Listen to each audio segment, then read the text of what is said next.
इस वीडियो में हम आपको बताने वाले हैं कि टेंस क्या होता है, कितने प्रकार के होते हैं और उनके यूजेस और रूल्स के साथ पॉजिटिव सेंटेंस, नेगेटिव और इंटेरोगेटिव सेंटेंस के बारे में संपूर्ण जानकारी इस वीडियो में बताएंगे, इसलिए वीडियो को बिना स्किप किए लास्ट तक जरूर देखें।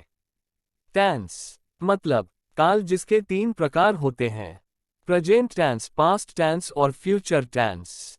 प्रेजेंट टेंस मीन्स वर्तमान काल जिसमें कार्य अभी चल रहा है, पास्ट टेंस भूतकाल जो कार्य हो चुका है मतलब बीता हुआ समय, और फ्यूचर टेंस मीन्स भविष्य काल जो आने वाला है। इसके अलावा प्रत्येक टेंस के चार पार्ट्स होते हैं, जैसे प्रेजेंट टेंस के साथ इंडेफिनिट, कंटिन्यूअस, परफेक्ट और परफेक्ट कंटिन्यूअस टेंस होते हैं। उसी तरह पास्ट और फ्यूचर टेंस में भी यही पार्ट होते हैं। इन तीनों टेंस के टोटल पार्ट करके देखें तो 12 पार्ट्स होते हैं। इन सभी टेंस और पार्ट्स का यूज हम इस वीडियो में एक एक करके दिखाएंगे। सबसे पहले हम प्रेजेंट, पास्ट और फ्यूचर टेंस के इन चारों पार्ट के पॉजिटिव और नेगेटिव सेंटेंस के रूल्स बारे में बताएंगे। इसके बाद ही हम इंटेरोगेटिव सेंटेंस के बारे में एक एक करके बताएंगे।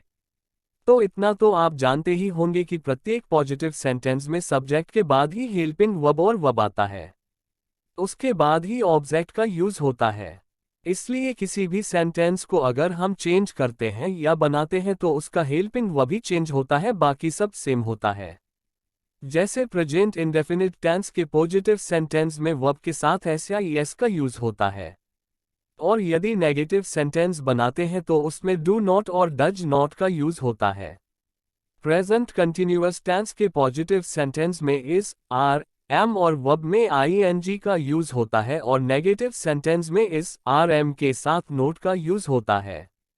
प्रेजेंट परफेक्ट टेंस के पॉजिटिव सेंटेंस में हेज या हैव के साथ वर्ब की थर्ड फॉर्म लगाते हैं, और अगर सेंटेंस नेगेटिव है तो उसमें हेज या हैव के साथ नोट और वर्ब की थर्ड फॉर्म लगाएंगे। इसके अलावा प्रेजेंट परफेक्ट कंटिन्यूअस टेंस के पॉजिटिव सेंटेंस में हेज बीन या हैव बीन के साथ वर्ब में आईएनजी का यूज होता है, और नेगेटिव सेंटेंस में हेज या हैव के बाद नोट बीन और वर्ब में आईएनजी का यूज होगा। इस प्रकार के सेंटेंस में निश्चित या अनिश्चित समय के लिए फॉर या सिंस का यूज होता है। इसकी जानकारी हम सेंटेंस का यूज कराते समय बताएंगे। अब बात करते हैं पास्ट टेंस की। पास्ट इंडेफिनिट टेंस के पॉजिटिव सेंटेंस में वर्ब की सेकंड फॉर्म का यूज होता है। सेंटेंस नेगेटिव है तो उसमें डिड नोट के साथ वर्ब की फर्स्ट फॉर्म का यूज होगा। पास्ट कंटिन्यूअस टेंस के पॉजिटिव सेंटेंस में वाज या वेयर के साथ वर्ब में आईएनजी लगाते हैं। अगर सेंटेंस नेगेटिव है तो वाज या वेयर के बाद नोट लगाते हैं। पास्ट परफेक्ट टेंस के पॉजिटिव सेंटेंस में हेड के साथ वर्ब की थर्ड फॉर्म का यूज करते हैं, और सेंटेंस नेगेटिव है तो हेड के साथ नोट लगाकर वर्ब की थर्ड फॉर्म का यूज करेंगे। पास्ट परफेक्ट कंटिन्यूअस टेंस के पॉजिटिव सेंटेंस में हेड और बीन के साथ वर्ब में आईएनजी लगाते हैं। अगर सेंटेंस नेगेटिव है तो उसमें हेड के साथ नोट बीन लगाकर वर्ब में आईएनजी लगाते हैं। अब आते हैं फ्यूचर टेंस में। फ्यूचर इंडेफिनिट टेंस के पॉजिटिव सेंटेंस में विल या शेल के साथ वर्ब की फर्स्ट फॉर्म लगाते हैं।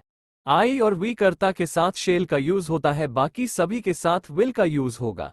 नेगेटिव सेंटेंस में विल या शेल के साथ नोट का यूज होगा। फ्यूचर कंटिन्यूअस टेंस के पॉजिटिव सेंटेंस में विल या शेल बी के साथ वर्ब में आईएनजी का यूज होगा। आई और वी कर्ता के साथ शेल बी का यूज होगा, बाकी के साथ विल बी का यूज होगा। नेगेटिव सेंटेंस में विल या शेल के बाद नोट लगाकर बी लगाते हैं, फिर वर्ब में आईएनजी लगाते हैं। फ्यूचर परफेक्ट के पॉजिटिव सेंटेंस में आई और वी के साथ शेल हैव और बाकी के साथ विल हैव और वर्ब की थर्ड फॉर्म का यूज होता है। नेगेटिव सेंटेंस में विल हैव या शेल हैव के बाद नोट लगाते हैं, उसके बाद वर्ब की थर्ड फॉर्म का यूज होता है। फ्यूचर परफेक्ट कंटिन्यूअस टेंस के पॉजिटिव सेंटेंस में विल हैव बीन के साथ वर्ब में आईएनजी का यूज होता है। नेगेटिव सेंटेंस में विल के बाद नॉट हैव बीन और वर्ब में आईएनजी का यूज होगा। तो अब आप प्रेजेंट, पास्ट, फ्यूचर और उनके सभी पार्ट्स के फॉर्मूले रूल्स के साथ समझ गए होंगे।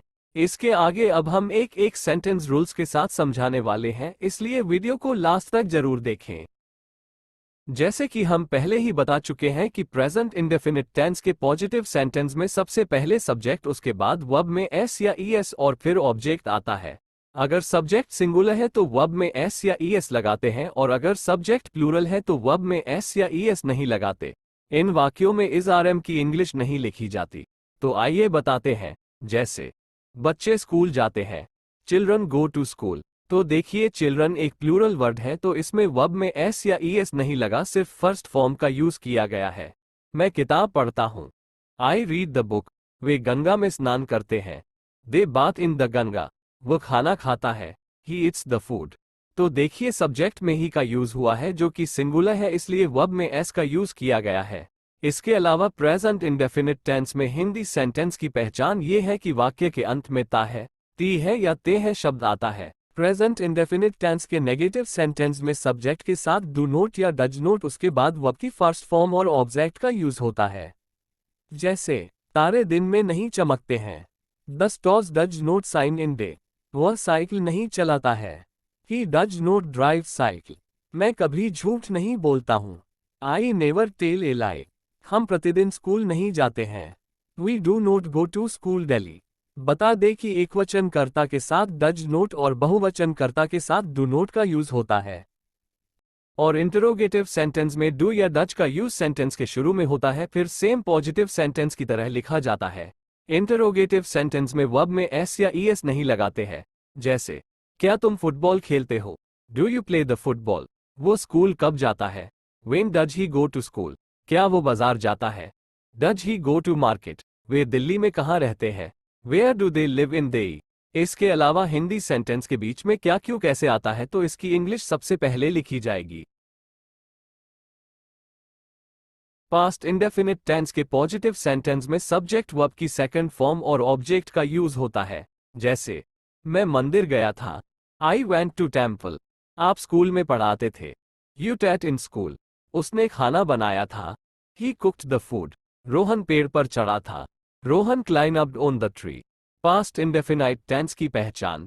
हिंदी वाक्य के अंत में ता था, ई थी या था, ये थे आदि शब्द क्रिया में जुड़े आते हैं। पास्ट इंडेफिनिट टेंस के नेगेटिव सेंटेंस में सबसे पहले सब्जेक्ट, उसके बाद डिड नॉट और वर्ब की फर्स्ट फॉर्म के बाद ऑब्जेक्ट का यूज होता है।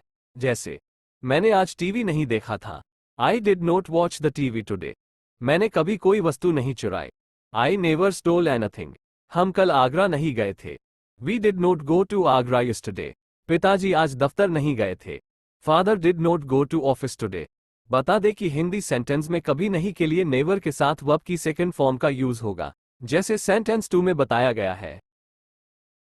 पास्ट इंडेफिनिट टेंस के इंटेरोगेटिव सेंटेंस में सबसे पहले डिड, इसके बाद सब्जेक्ट और फिर वर्ब की फर्स्ट फॉर्म के बाद ऑब्जेक्ट का यूज होगा। जैसे क्या उन्होंने तुम्हारी मदद की थी? Did they help you? वह यहाँ कब आया था? When did he come here?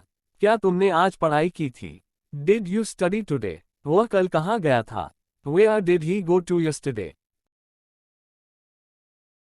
इसके अलावा फ्यूचर टेंस के पॉजिटिव सेंटेंस में सब्जेक्ट के बाद विल या शेल के साथ वर्ब की फर्स्ट फॉर्म और ऑब्जेक्ट का यूज होता है। जैसे मैं क्रिकेट खेलूंगा। I shall play cricket. तुम्हें वहां जाना पड़ेगा। You will go there. वो यहां आएगा। He will come here. हम कमरे में सोएंगे। We shall sleep in the room. इस प्रकार के वाक्य की पहचान हम वाक्य के अंत में गा, गी या गे आने से करेंगे, और आई और वी कर्ता के साथ शेल का यूज होगा, जैसे सेंटेंस फर्स्ट और फोर्थ में हुआ है। बाकी सभी के साथ विल का यूज होगा। नेगेटिव सेंटेंस में सब्जेक्ट के बाद विल या शेल के बाद नोट लगाते हैं, इसके बाद वर्ब की फर्स्ट फॉर्म और ऑब्जेक्ट का यूज करेंगे। जैसे आज तुम दफ्तर नहीं जाओगे। You will not go to office. हम वहां कभी नहीं जाएंगे। We shall never go there. Sentence में अगर कभी नहीं या कभी मत आता है तो नेवर का यूज होगा। वे आज खाना नहीं खाएंगे। They will not eat the food today. मैं अब तुम्हें नहीं पीटूंगा। I shall not beat you now. Interrogative sentence में सबसे पहले विल या शेल आता है, इसके बाद पॉजिटिव सेंटेंस की तरह सेम यूज होता है। जैसे क्या राम क्रिकेट खेलेगा? Will Ram play cricket? तुम स्कूल कब जाओगे? When will you go to school? क्या हम कभी गांव नहीं जाएंगे? Shall we never go to village? क्या तुम आज पढ़ोगे? Will you read today? तो डियर स्टूडेंट, आज हमने आपको प्रेजेंट, पास्ट और फ्यूचर टेंस के बारे में कंप्लीट जानकारी दे दी है। और अभी हमने केवल प्रेजेंट, पास्ट और फ्यूचर टेंस के इंडेफिनिट के पॉजिटिव, नेगेटिव और इंटरोगेटिव सेंटेंस का यूज रूल्स के साथ समझाया है। नेक्स्ट वीडियो में हम प्रेजेंट, पास्ट और फ्यूचर टेंस का कंटिन्यूअस सेंटेंसेस कराएंगे। इसलिए चैनल को सब्सक्राइब करें और बेल आइकन को प्रेस करें ताकि नेक्स्ट वीडियो की नोटिफिकेशन आप तक पहुंच सके। इसके अलावा अगर आपका कोई सवाल हो तो आप हमें कमेंट करें। Thanks for watching this video.